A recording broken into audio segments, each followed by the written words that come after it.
Hi, this is John Rowell for the Rowell Report. Today is Saturday, December 27th, 2025, and I noticed this information about a great achievement of the Chinese high-speed rail network, which now surpasses 50,000 kilometers. And this is an incredible achievement considering that the United States, they can barely get a little bit here and a little bit there, and that is after meeting after meeting after meeting and putting billions here and billions there. They don't seem to be able to get their act together, but here we have China just one achievement after another in their high-speed rail network, and it wasn't always this way. When I was going to college where I lived, the landlord worked for GE, and that GE facility sold trains to China, and the landlord was an engineer. He went over to China to teach the Chinese how to use the train, and so at that point, the Chinese were still dependent on the United States for their trains and for their rail equipment. But how things have changed in such a short amount of time. Now China has win after win after win, and here in the USA, it's just like some future goal way down the line, and I'll show you just how far down the line it is. But let's take a look at how much high-speed rail we have here in the United States. So if you had to take a single chunk of high-speed rail where a train could achieve high speeds above 250 kilometers per hour, above 155 miles per hour, you would be talking about 80 kilometers, which is nothing. If you took all these little chunks together where the train can speed up and then it has to slow down, and then it can speed up and then it has to slow down, we might be talking about 735 kilometers or 458 miles. So that's still nothing. And they're planning an additional, 350 kilometers in California. A train from, Los Angeles to Las Vegas. Another project going from Los Angeles to San Francisco, maybe 1,300 kilometers. But you put all that together, and you're not even up to 10% of where China is. So that's just incredible. So something is wrong. Something is wrong in this system we call democracy, free market here in this country. There's the wheels are screeching, and there's no oil to put into the wheels so that they can start to roll. They just seem to get worse and worse. And if you add on top of China's high-speed rail line, you got their little magolev rail line, and you'll see that between airports and city centers, or maybe between a city and a tourist destination. But now the Chinese have achieved 1,000 kilometers an hour so that should be about 620 miles per hour with maglev. So their maglev line now will start to really pick up, and they'll be adding on more and more and more kilometers or miles, however you want to call it, of high-speed rail. So that's amazing. Now if we go to California, we've got the California Integrated Plan. Wow. So we got this plan for the future. It's a visionary California rail plan. So while the Chinese are building and increasing and adding, announcing new lines, getting new trains that are faster, more efficient, more comfortable, we're talking about a visionary plan somewhere in the distance, beyond the horizon, where the light shines. That's where we're heading. And this is all just, like a big sponge that just absorbs up, taxpayer funds, and they just talk about plans. And well, they're kind of building here and there. They're adding some here, adding some there. So anyway, so we have this plan in Los Angeles. So somebody at least is trying to do something. And I believe the original plan that they started was 2008. I have to go down here somewhere. They hide that date somewhere pretty well. Maybe that's on another page. But anyway, they started, I believe, in 2008, and their plan now is 2040. So 2040 is in how many years? Well, basically 14 and change. You want to say 15 years.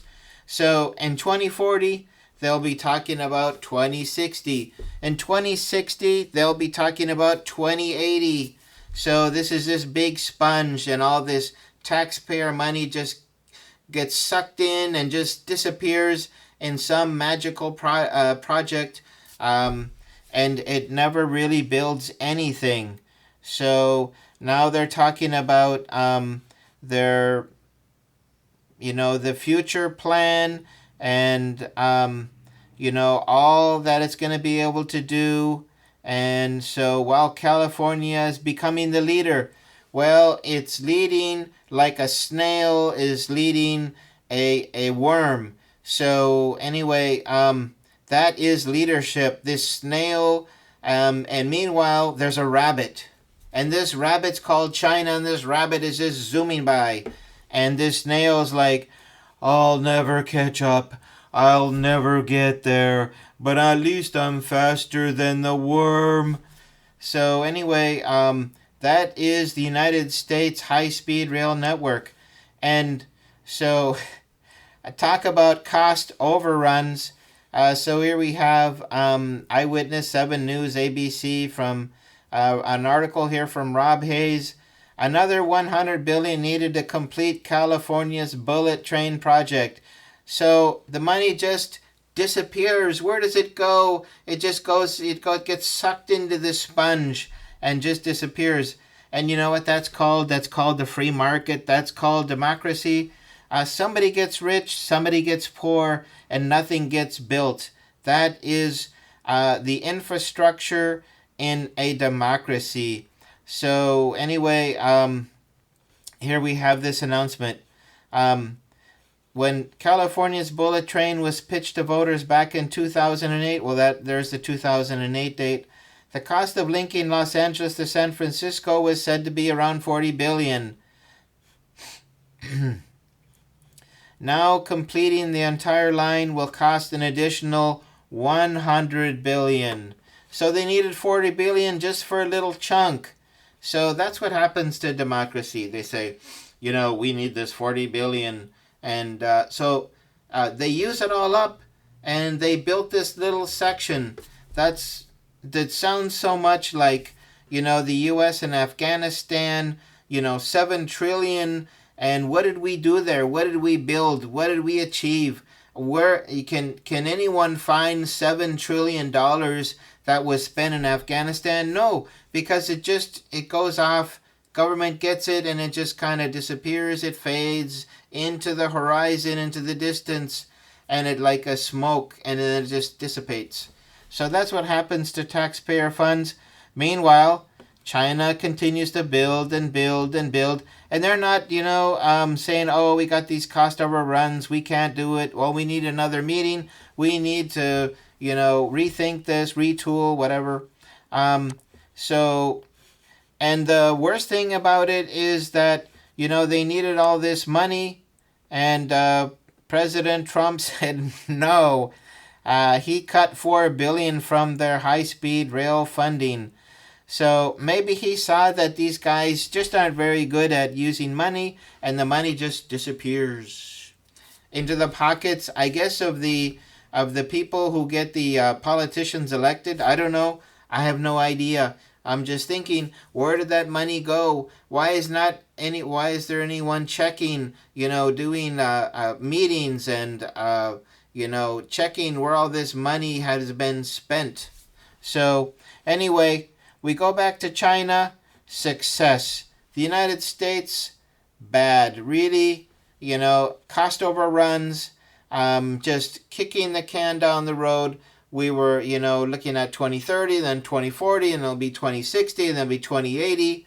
And then we'll be into 2100, and they'll say, the future of humanity is high-speed rail, because we're about to start building it in the United States. So, will it ever be built? What will be built? How much will be achieved? How much will they spend to get it? So anyway, this gets me to my final point, which is, you remember back in the Vietnam War, we talked about the domino effect. Yep, if those terrible commies won in Vietnam, they were going to knock over a bunch of dominoes, and those dominoes would keep falling, and the planet would flip upside down, the poles would reverse, and we would be in this world, this dark world of slavery and mind control and people in re-education camps and all that. Well, where did the world go when democracy began, when communism began to shine? Well, the world found a better place, because with these trains don't use coal, they don't use diesel, they run clean, so this is good for the planet. So communism is looking like it's good for the planet. You say, no, communism, bad. Don't, we can't allow that in the United States. We're either Republican or we're Democrat. We can't allow it in the United States. So the longer we wait to, at least find a third party, something that can actually build infrastructure, something that cares about the people, something that cares about taking public funds and using that to build actual products that work for people, then we'll just continue to go back between Republican, Democrat, Republican, Democrat, Democrat, Republican, and then and then we're the snail. We're the snail, and the rabbit has left us in the dust so far. We don't know what to do to catch up. So anyway, this is the more the victories that China chalks up, and the more embroiled this country is in all these little battles that need to be fought so that they can make a little bit of progress. The more that happens, the worse it's going to be for this country, and the worse our infrastructure is going to be. There's bridges that need to be replaced. Do you remember the Minnesota bridge that fell during the term of George Bush? I'm sure there's many more bridges out there just like that need to be replaced. And yet, here we are. We're just, our feet are stuck in mud. We can't, go forward. Every time we take a step, it's like this huge effort just to get your foot out of the mud and then get it make a step. And meanwhile, the people who aren't, encumbered by all this bureaucracy and all this red tape and all this, form of how infrastructure comes to exist in the first place, if we can't look at that whole system and redo it, so we actually get public funds to projects and to real things that help real people, instead of just plans and visionary ideas for some future time of humanity, then we'll just continue on in this country, spinning our wheels, wasting money, and just dreaming and hoping for the future. So maybe we could go back into a sleep and dream where the democracy and the free market launches ahead of the communism, and we show everyone that we know how to get things done. But meanwhile, we have to live in reality, and that reality is that the system in this country, in the United States, is not meant to serve the people. So I don't know, you could call some other system, you could call it communism, you could call it people first politics, and not corporation first. So anyway, the public interest has to take priority over all the gears being stuck in all these political mechanisms that don't get us anywhere. So anyway, I'm not necessarily saying that tomorrow we wake up, this is a communist country, but at least the communists are looking out for the public good of their people, and meanwhile the politicians here only look out for themselves, for their top donors, and to get reelected. And once they get reelected, they repeat that again and repeat it until they get too old and they're not able to put one word after another, and they have to retire. So anyway, this is all quite unfortunate, but it's the reality. And so this is my report for today. If you liked it, please hit the like button. Comment if you like. What do we need to change in this country, in the United States, so that government actually serves the people and not itself, not the corporations, not just this unending megalith of bureaucracy that just is like a stone that people try to pull up a hill and never actually get there. So anyway, unfortunate, but it's the reality, and we have to accept it. And until we are able to change that to something else, we'll still be talking about the future and what we need to do in 2040 and 2060 and 2080 and 2200 and 2500, and where will China be by then. So anyway, I hope you liked this video. If you did, please hit the like button, share, and subscribe. And thank you for joining me today on this 27th of December. So take care. Bye-bye.